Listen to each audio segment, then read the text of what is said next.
A partir de este momento, estás sentado en la butaca de al lado. Con Miguel Cane. Hola, ¿qué tal? Buenas tardes, buenos días o buenas noches según sea el momento en el que ustedes sintonizan este podcast, La Butaca de al lado. Estamos haciendo aquí para ustedes en Fluxus y nos pueden escuchar, por supuesto, en las plataformas que ustedes prefieran: Spotify, Apple, Amazon Music, iHeartRadio, YouTube.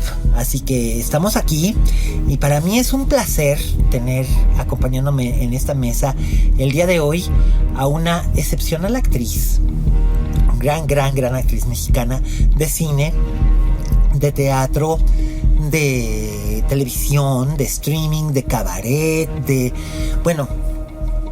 todo. Realmente una verdadera maravilla, un verdadero portento tener con nosotros a la maestra Marta Claudia Moreno.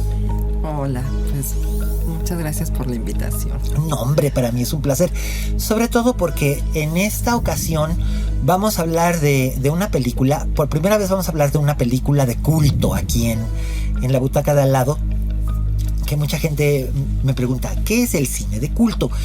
Y bueno, la definición de cine de culto es tan amplia como la definición de cualquier otra cosa, pero el cine de culto básicamente no es que se pertenezca a un solo género. Hay películas de culto que son musicales, hay películas de culto que son westerns, hay películas de culto que son películas de guerra, películas carcelarias, comedias románticas, dramas, melodramas, tragedias. Y en este caso es una película de terror psicológico, o más bien de horror psicológico, que también es una película de horror cósmico, que también es una película de espías, que también es no hay un género al que se ciña esta película, que se estrenó el 26 de mayo de 1981 en el Festival de Cannes, por interpretación por la cual Isabella Gianni, la legendaria Isabella Gianni, obtiene el premio a mejor actriz en dicho festival, y que es una película que sigue siendo considerada una de las grandes producciones del cine europeo contemporáneo, o bueno, de la segunda mitad del siglo XX, y que es peliculón de Andrzej Szulawski, la gran película de culto, la inolvidable Posesión o Possession. Posesión, que es posesión en un montón de acepciones del término, ¿verdad? Así es. Desde que estás sentado viéndola. Sí, te sientes como poseído. Te posee. Sí. Pero además todo lo que ocurre ahí tiene que ver con la posesión y el ser poseído de muchas... El poseer. El poseer y ser poseído. ¿Qué te parece si para entrar en materia les hacemos una brevísima sinopsis al público para contarles un poco de qué va esta película? Porque aunque es una película de culto, eso quiere decir que es muy conocida en un cierto sector, pero el espectador casual probablemente no la conozca, no sepa. Entonces, si tú quieres, empezamos con eso. Sí. Empieza la acción tiene lugar en Berlín, que en 1981 Berlín es una ciudad muy diferente al Berlín que podríamos conocer hoy en día. Es una ciudad que está dividida por un muro, porque Alemania es un país que está dividido por un muro. Está dividida entre la República Federal de Alemania y la República Popular de Alemania. La República Federal de Alemania es el lado este, está detrás de la cortina de hierro, o bien del muro. Y la República Popular es lo que es libre, es el estado que fue liberado por los aliados después de la Segunda Guerra Mundial. Y aquí está nuestro personaje principal, que es interpretado por Sam Neill, que es un espía. Y además lo sabemos, no es un spoiler, sabemos que es un espía desde el primer momento, ¿no? Es un agente del Stasi, que es era el servicio de inteligencia, la agencia de inteligencia del gobierno de la República Federal Alemana, que regresa después de una misión a su casa familiar con su esposa Ana, que es encarnada por Isabella Gianni, que era maestra de ballet. Era una maestra de ballet. Ahora está retirada del ballet para criar a un niño de 5 años que se llama Bob, que es el hijo de la pareja, y está convertida en una ama de casa convencional, cosa que a ella la conflictúa, pero no es el único conflicto que tiene, como iremos descubriendo más adelante. Pero ¿qué más pasa, mi querida Marta Claudia? Pues es importante lo que mencionas de que es espía, porque es justo una época, la Guerra Fría, ¿no? Es la Guerra Fría. Y entonces, en esa época, que yo sí soy de esa época. Yo también. Sí, pues crecimos entre historias de espías. No, y con la amenaza constante de la guerra nuclear, de que la Guerra Fría se pudiera calentar de un minuto a otro y se volviera nuclear, ¿no? Así es. Pues yo creo que con eso que inicias es más que suficiente, porque sí, es interesante cómo se va transformando la historia en otra cosa, ¿no? Sí. Uno empieza suponiendo que es una historia justo de espías. Sí, o un melodrama. Un melodrama, sí. Un melodrama familiar. Lo que Andrés Zulawski ha señalado en numerosas ocasiones, en numerosas entrevistas.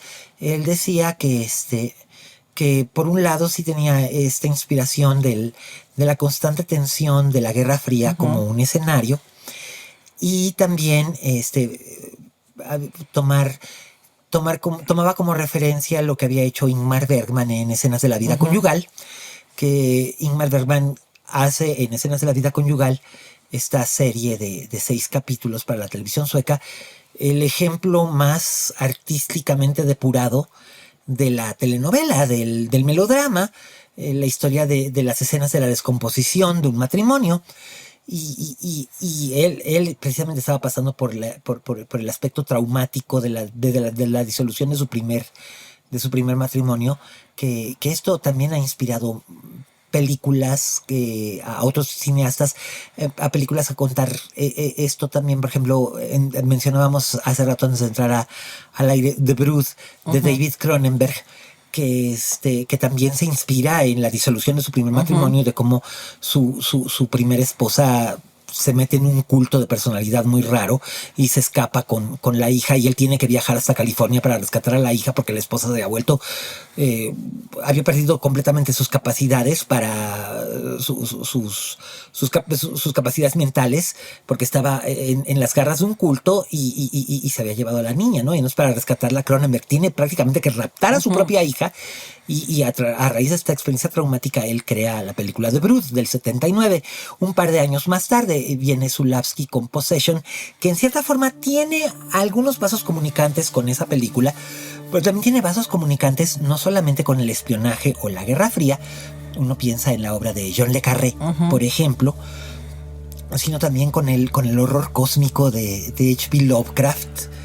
Y Dios mío, con muchísimas cosas, ¿no? O sea, sí son escenas de la vida conyugal, pero también es como una mirada al horror cósmico, ¿no? Pero lo interesante es cómo lo va llevando, cómo te va, sí, metiendo. Es como una capa y luego es otra capa y otra capa. Cuando llega justo al horror cósmico entras en la convención. Eso es lo que me, sí, encanta. Ya te atrapa, ya te atrapó. Desde el principio te atrapó, sí, y te va llevando, ¿no? Sí, totalmente. Y recuerdo que hay una escena casi al principio de la película cuando los personajes de este matrimonio se encuentran en la calle después de una pelea, uh-huh, y ella le dice que se lleve al niño, que ella ya no va a ser su mamá, pero se lo dice de una manera en la que le da a entender no de que no quiera ser la mamá del niño, sino que ya no va a ser su mamá, sino que ya no va a ser ella esta persona. Sí. Y él le dice, pero lo que estás diciendo es inhumano. Y en cierta forma esto es como un presagio de lo que poco a poco va revelando la película, porque también nos va mostrando una especie de juegos de espejos, uh-huh, porque también están involucrados otros personajes, una amiga de Ana, un hombre que está involucrado con Ana, los jefes de este agente de la Stasi, del marido, y la sencillamente adorable y casi angelical maestra de kindergarten del pequeño Bob, que es también Isabella Adjani. Es interpretada por la propia Isabella Adjani con una peluca y con lentillas de color diferente, pero es básicamente una doppelganger, este término literario del doble. Sí. Que nos persigue en toda la literatura, ¿no? Está en Dostoyevsky, está en Poe, está en Daphne du Maurier.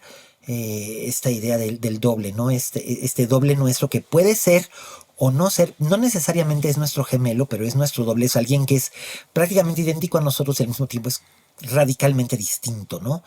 Y bueno, es este juego, esta como espesura de espejos, que me gusta el término para definirlo, porque conforme van pasando los personajes a través de esto, los vamos viendo cambiar, y tiene que ver con el efecto no solamente de la posesión per se, como hablábamos antes, la posesión demoníaca, porque no creo que sea una posesión demoníaca, o no me atrevo a mencionarlo como una posesión demoníaca, pero sí hay un elemento muy, muy importante en esto, sino que también el hecho de la posesión como tal. O sea, Ana es poseedora de su hijo porque es su hijo, y el esposo de Ana es poseedor de Ana porque es su mujer. Sí.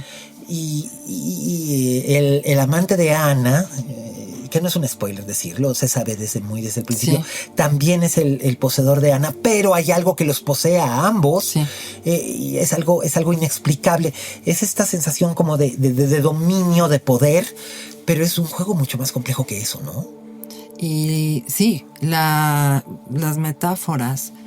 Yo al final siempre me pregunto si realmente existió o no existió todo lo que acabamos de ver, ¿no? Sí. Pues es que la sola idea de pensar que pueda ser real, sobre todo en el contexto de la escena final, que no vamos a revelar aquí, sería algo tremendamente desolador, ¿no?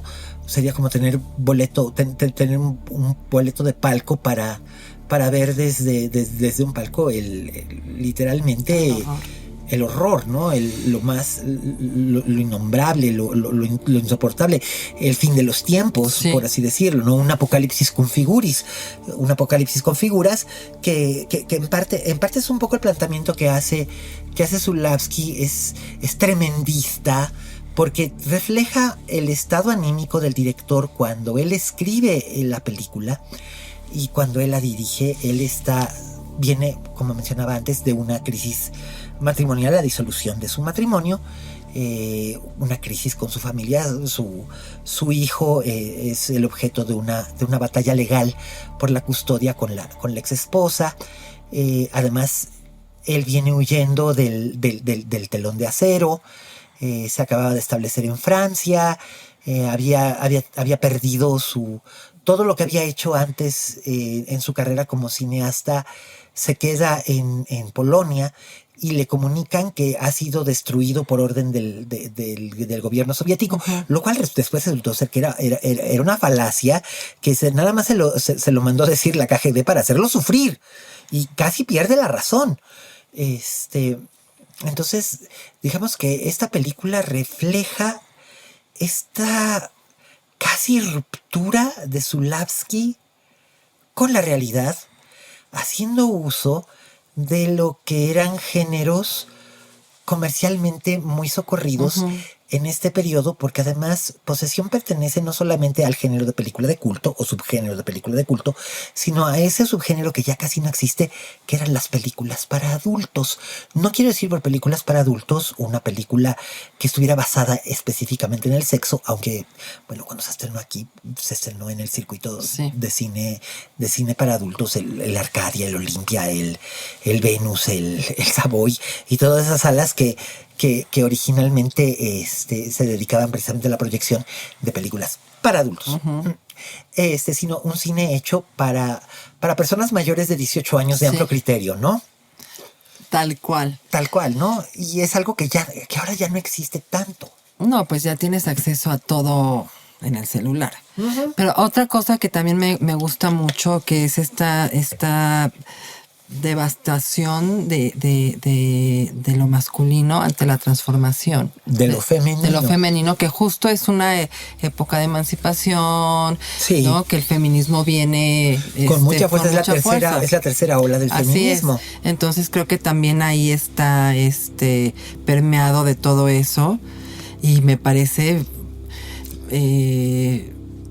muy fuerte que para él como hombre no sepa qué, ¿no? ¿Qué está pasando? ¿No? Alguien tan acostumbrado a tener el control de las situaciones, exacto, porque es su trabajo. O sea, de él dependen, de las cosas que él hace, dependen situaciones muy delicadas que pueden depender vidas de muchas personas, y él de repente encuentra su vida doméstica que él consideraba perfectamente ordenada, la encuentra en un descontrol total. Incontrolable. Bueno, totalmente. ¿Cómo fue tu experiencia viendo esta película por primera vez como espectadora?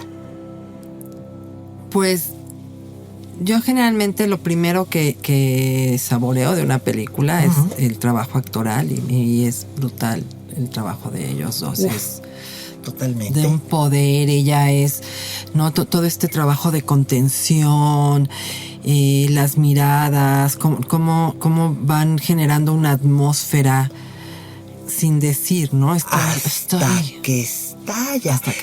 En estos momentos estarán viendo quienes nos están viendo, que acompaña nuestras palabras, esta legendaria, memorable escena que empieza en un altar de una iglesia y continúa en un túnel de una estación del metro de Berlín, donde Isabelle Adjani demuestra que es una actriz que es literalmente capaz de hacer cualquier cosa por la visión de su director, y lo hace en esta escena que ustedes deben estar viendo en estos momentos, que es brutal. Yo recuerdo haberla visto por primera vez. La primera vez que vi esta película fue en un maratón de cine de la Facultad de Ciencias de la UNAM, cuando tenía yo como 18, 19 años, y recuerdo haber visto esta escena, y no solamente tener una reacción física, que sí provoca una reacción física, es brutal,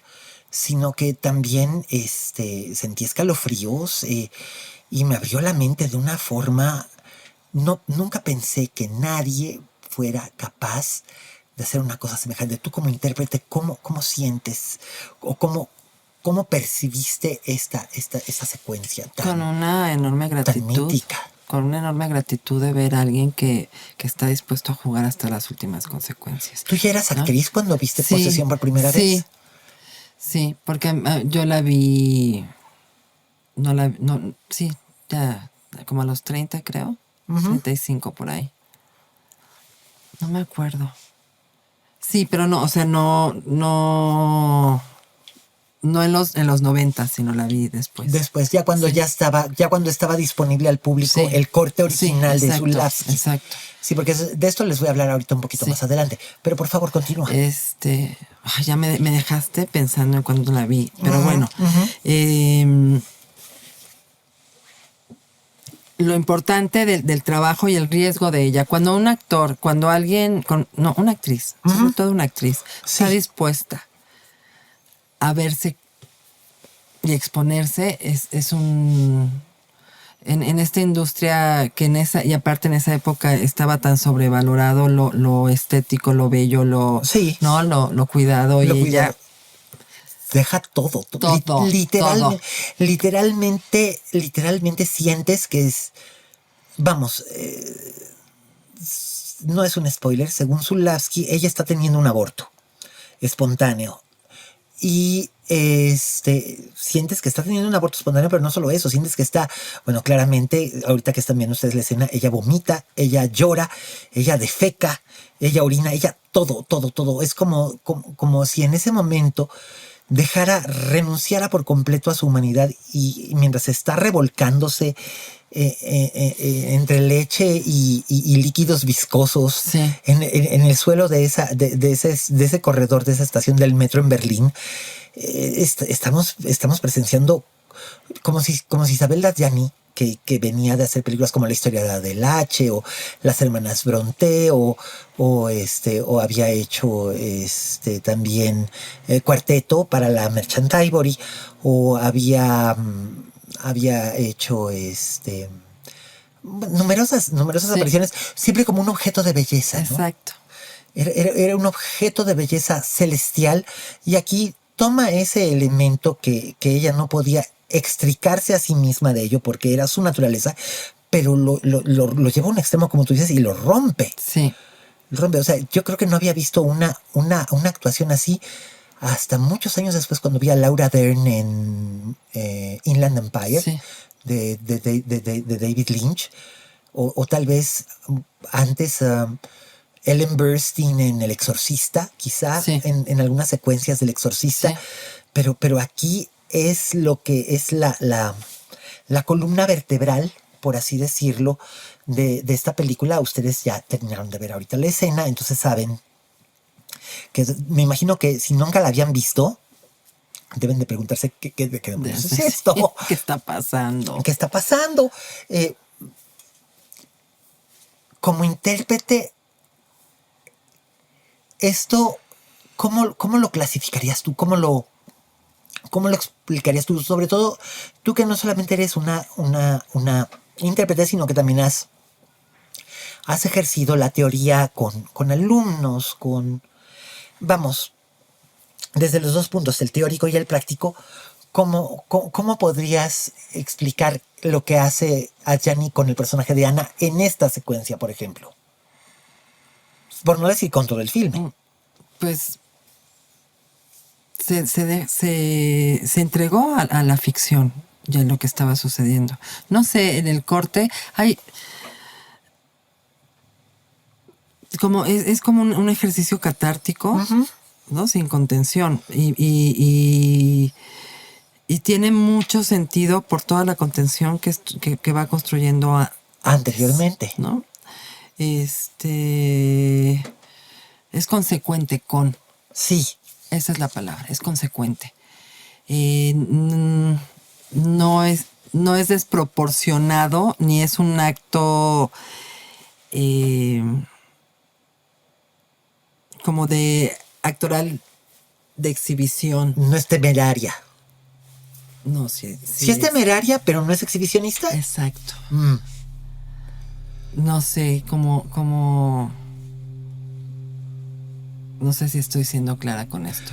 Creo que sí lo está haciendo. Sí, es temeraria, claro, se da. Se da, pero incluso sientes que puede arriesgar su propia integridad física. Por ejemplo, un ejemplo de esto puede ser, ¿recuerdas Tommy, de Ken Russell? No. Tommy es una película basada en la ópera rock de The Who. Okay. Que dirige Ken Russell, aquel famoso director británico, el que dirigió Mujeres Enamoradas, The Devils, The Music Lovers. Trabajó mucho con Glenda Jackson. Y en Tommy, el papel de la madre de Tommy lo interpreta la cantante Anne Margaret. Claro, era una ópera rock, necesitaba una intérprete. Y Anne Margaret no solamente era una buena cantante, también era una bueno, todavía vive, pero ya está retirada, pero era una muy buena actriz, muy sólida, aunque nunca había sido retada a ir más allá, uh-huh, de los límites convencionales de lo que se esperaba de ella en cierto tipo de películas. Y aquí ella tiene una escena memorable en Tommy, donde es asaltada por un televisor que empieza a escupirle una serie de objetos o más bien de líquidos: chocolate, espuma, que se supone que es champaña, frijoles cocidos y demás. Y Anne Margaret le entra todo, porque además le dijo Ken Russell: solamente vamos a hacer esto en una toma, no puedo hacerlo en más, porque no tendría el efecto natural que necesito para esto. Y ella dijo: va, yo le entro. Y bueno, al final la escena es memorable, pero ella sí se hizo daño físicamente, y Ken Russell se sentía de la fregada, porque la llevaron en una ambulancia al hospital, y el otro se estaba deshaciendo en disculpas de que lo siento, no pensé. Y ella dice: no, es que yo tampoco estaba pensando. Llega un momento en el que estás muy involucrado, como tú dices, en la ficción, y no lo piensas, pero así como Anne Margaret, lo acabamos de ver en esta escena, Isabelle Adjani se entrega, y no solamente en esta secuencia, sino en varias otras de esta película. Es algo que requiere muchísimo suspensión del descrédito, de la incredulidad, y entregarse a un aspecto completamente alucinante de la ficción, ¿no? Y lo hace además por partida doble. Pues me parece que es rigor, ¿no? Ella es rigurosa con el trabajo, es congruente. Sí.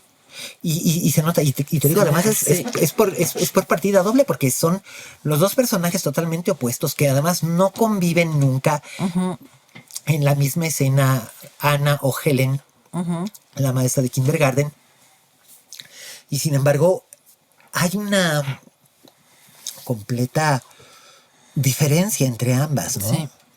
Sí, genial. Es genial.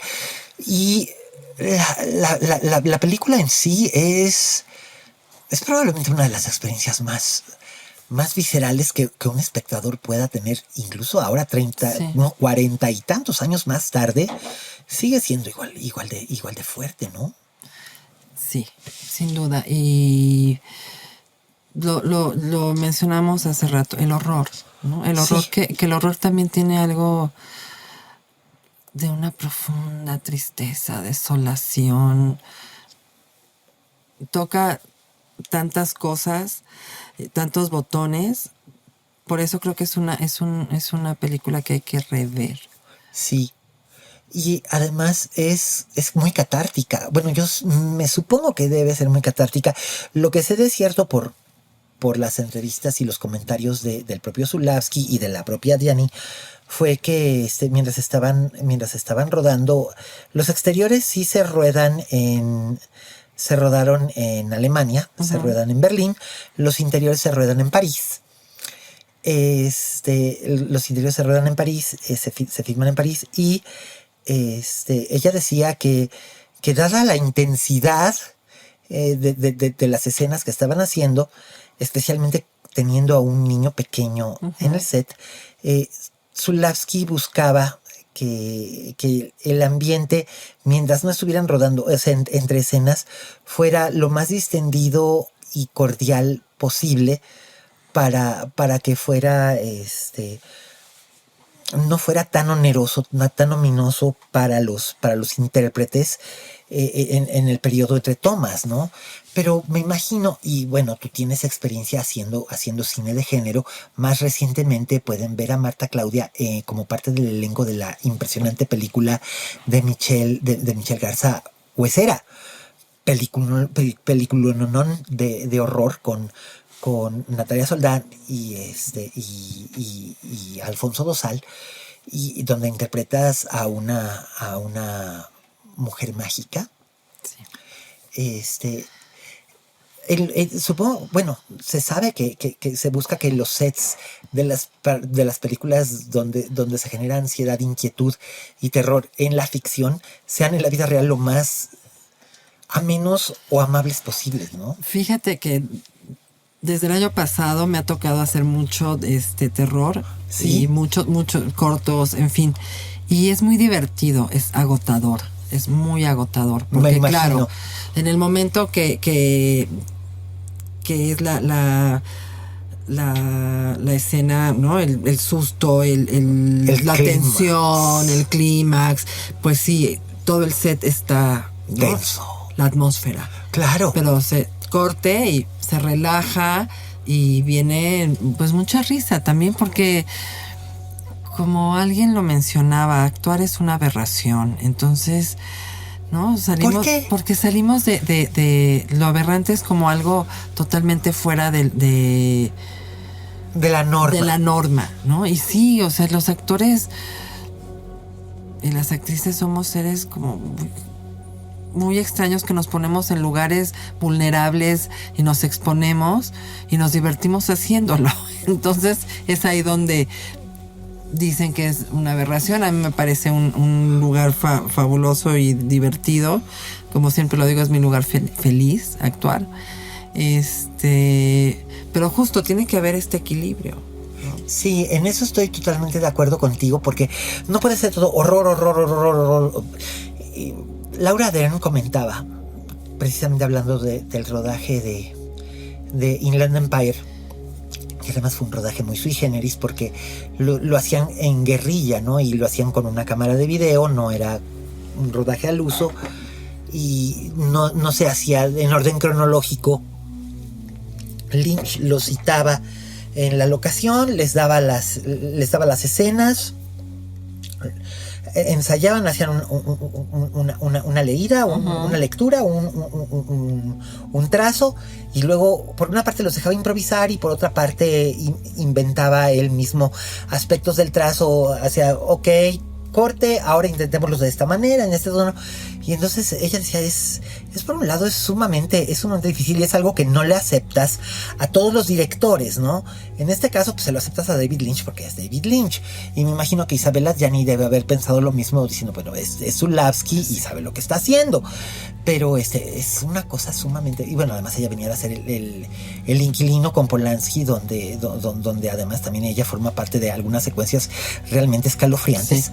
Entonces es fascinante todo el concepto, todo el proyecto, pero ahora hablando acerca de eso precisamente es de donde viene la manera en la que se convierte en una película de culto, ¿no? Uh-huh. Las películas de culto, como decía al principio del programa, no necesariamente pertenecen a un género único y se llaman de culto porque se les rinde en cierta manera un culto. Hay gente, por ejemplo, La novicia rebelde es una película de culto, por ejemplo. Hay un cine en Japón, en Tokio, donde se ha proyectado cada semana, todos los días, desde 1965. Wow. Y la gente va. Y hay otra sala en San Francisco donde se proyecta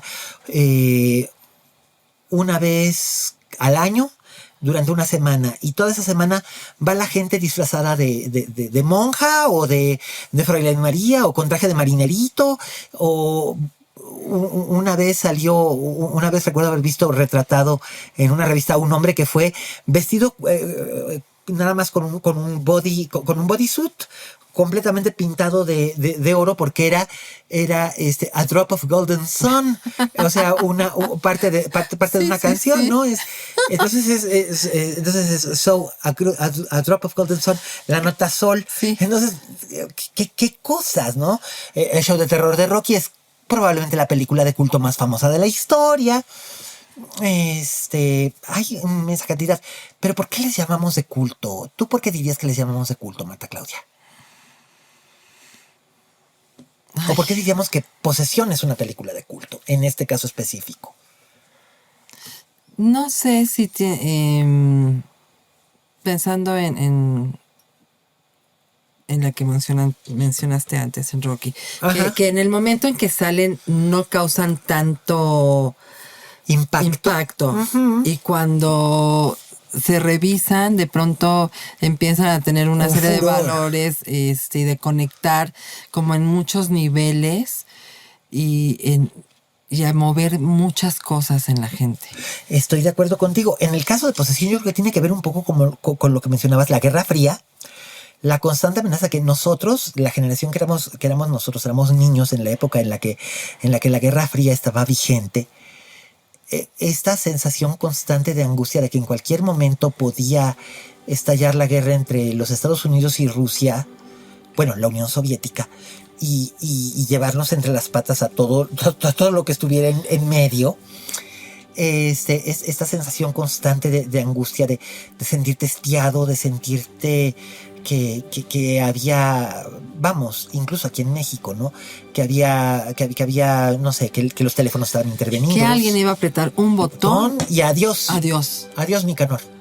Y si te vi, con un dedito y un botón. Dedito, que curiosamente es algo que, digo, ustedes están viendo este programa posteriormente a la elección presidencial en los Estados Unidos, donde otra vez vuelve a ser una realidad esto, o sea, nuevamente un país donde tiene el mayor número de armas nucleares simultáneamente con Rusia. Ambos países están en manos de líderes narcisistas de carácter volátil que en cualquier chico rato, bueno, con la diferencia de que ahora uno es codependiente del otro.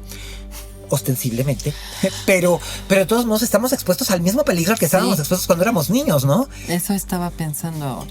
Sí, ¿no? O sea, siempre hemos vivido con la amenaza. La espada de Damocles sobre nuestra cabeza. Y eso es algo que permea la atmósfera, al menos inicialmente de posesión, antes de que sucedan todas estas cosas. Y yo creo que eso es lo que la hace una película de culto en cierta forma, porque además le habla a muchísima gente. Por ejemplo, ¿te acuerdas de La Región Salvaje? Sí. Yo recuerdo haber visto La Región Salvaje en Morelia en 2016, me parece que fue, 16 o 17. 17. 17, ¿no? O 18. 18. Recuerdo haberle dicho a Matt Escalante, wow, y decirle, ¿a ti te gusta Posesión de Zulawski? Pues sí. Me dice, sí. Le digo, sí, por supuesto, es evidente. Y wow. O sea, wow. En el sentido de jugártela, empezar con un género. En este caso era un melodrama rústico. Era un melodrama rústico sobre una familia en provincia que entra en crisis y convertirse también en otra fábula de horror cósmico, ¿no? Sí. Entonces, es maravilloso ver que esa influencia continúa, ¿no? Que se expande y que crece. Aparte con ese elemento tan volátil que puede ser hilarante y no lo es. Y no lo es, nos la tomamos muy en serio. Tú te tomas Posesión muy en serio. Aunque sí, como tú dices, hay secuencias donde te podrías morir de risa. La confrontación entre Sam Neill y Heinz Bennett, el que hace que tienen esta confrontación con la mamá presente, y es como que absurda, y sí, es muy teatro del absurdo, y sin embargo, Zulawski lo presenta con una seriedad, y sin embargo las secuencias, por ejemplo, las secuencias de violencia doméstica, son mostradas casi como si con una paleta de colores casi como de un musical, ¿no? Sí. El vestido azul, la mancha roja de sangre, y por supuesto la secuencia del metro que ya vimos, es una película única. Y genial, ¿no? Cómo toca tantos géneros, cómo va cambiando. Estamos hablando del 79. 79-80, sí. Sí, se estrena en el 81, se debe haber filmado entre finales del 79, principios de la primavera del 80. 45 años. ¿No? 45 años, y sin embargo la cosa sigue evolucionando, pero no ha envejecido esta película. Exacto. Yo siento que no. No, yo tampoco la siento envejecida para nada. Y además ha tenido una acogida entre los coleccionistas, porque mencionaba que hay dos cortes. Hubo un corte que fue el corte que se comercializó en América, en Estados Unidos y en América Latina en los años 80, por mucho tiempo, que estuvo muy cortada la película, entonces se enfocaba más en aspectos sexuales y violentos, y por ejemplo, omitía toda la historia del espionaje, omitía mucho de la crisis doméstica de la pareja, y entonces esto dejaba una narrativa como fragmentada que hizo que la película no tuviera la respuesta que ameritaba. Fue hasta en 1999 que Zulawski consiguió recuperó todo el material y pudo hacer un corte a su gusto que es el que tú ya viste, y el que yo tuve oportunidad de ver, y el que ahora está restaurado en Blu-ray y en 4K en unas ediciones, ¡ay, qué cosa tan bonita! Preciosas, especiales para coleccionistas, porque es importante creo, ¿no? que el cine también exista, no solamente en pantallas o en las pantallas domésticas, sino también que exista como un objeto físico para seguirlo queriendo, ¿no? Para que sea parte de nuestras vidas. O bueno, quizás ese soy yo, porque soy un coleccionista sin remedio. Yo también. Soy coleccionista completamente sin remedio. Yo amo la cajita, el color, la tipografía, todo. El disco, el póster, todo. Sí, caray. Pero pues ahí lo tienen, damas y caballeros. Hemos hablado en esta edición de La Butaca de Al Lado de Posesión, que en este momento no sé dónde pueda estar disponible, pero cualquier cinéfilo que se precie de serlo encontrará la manera de ver esta película y de decir, ¡Wow! Igual que lo hicimos nosotros. Así es. En su momento. Marta Claudia, es maravilloso tenerte en esta mesa con nosotros. ¿En dónde te pueden ver ahora mismo nuestros espectadores y escuchas? Pues en las plataformas. Hay un montón de cosas, cuéntanos. Huesera, en Amazon. Sí. Hay una serie muy buena que se llama Sierra Madre, que también está en Amazon. No, está en HBO Max. Es verdad. Sierra Madre está en HBO Max, sí. Bueno, siempre soy tu fan. Sí. Que la encuentran En Disney Plus. en Disney Plus y en YouTube, y ahí está. Sí, Cómo sobrevivir soltero. Ay, Maquíllame otra vez. Maquíllame otra vez, es verdad. ¿En qué otras más estamos? Por ahí anda 4 lunas, anda por ahí 4 también. lunas todavía, toda la saga de las abuelas. Así es, el cumpleaños de la abuela, más sus secuelas. Ay Dios, No sé. es que eres una actriz incansable, amiga. Y no solamente eres una actriz, sino que también haces activismo a través de tus redes sociales y de otras actividades. Activismo por la comunidad de las personas con diversidad funcional. Así es, diversidad funcional. Marta Claudia Moreno. Marta, siempre es un placer. Pues muchas gracias. Pero no será la última vez que nos veamos por aquí. Ay, pues yo tengo una lista así enorme de películas que cuando me dijiste ¿cuál Hay quieres? muchas. ¡Ay! Pero mira, hablaremos de alguna otra próximamente. Yo feliz de volver a venir. Ya verás que sí. Bueno. Esta ha sido una emisión más de La Butaca de Al Lado. Gracias a Fluxus, gracias a todo el equipo que hace posible estas emisiones, gracias a David Rivera e Ivo Gaitán por toda la producción y el apoyo que nos otorgan. Gracias a todos ustedes que se suman en las plataformas y a través de las redes sociales. Seguiremos presentándoles más sorpresas sobre el aspecto como espectadores de quienes hacen las series y las películas que tanto nos apasionan y nos revelan su lado íntimo como espectadores y creadores. Yo soy Miguel Cane. Me pueden encontrar como @aliascane. A ti te podemos encontrar como @Marta Claudia Moreno. Marta Claudia Moreno, todo junto, o como Marta Claudia nada más. Marta Claudia Moreno. Ajá. Y en todas las redes sociales. En todas las redes sociales. Ahí está, ahí lo tienen. Yo soy Alias Cane, me pueden encontrar en la plataforma X, también me pueden encontrar en Instagram, en TikTok, en todas tengo también el mismo handle. Así que ahí me pueden mandar comentarios y ahí podemos continuar la conversación. Y bueno, ha llegado el momento de despedir esta emisión y de hacer nuestra despedida, que es ya un clásico. Como dijo la Betty Davis, en este negocio, si no tienes fama de monstruo, no eres una estrella. Hasta la próxima.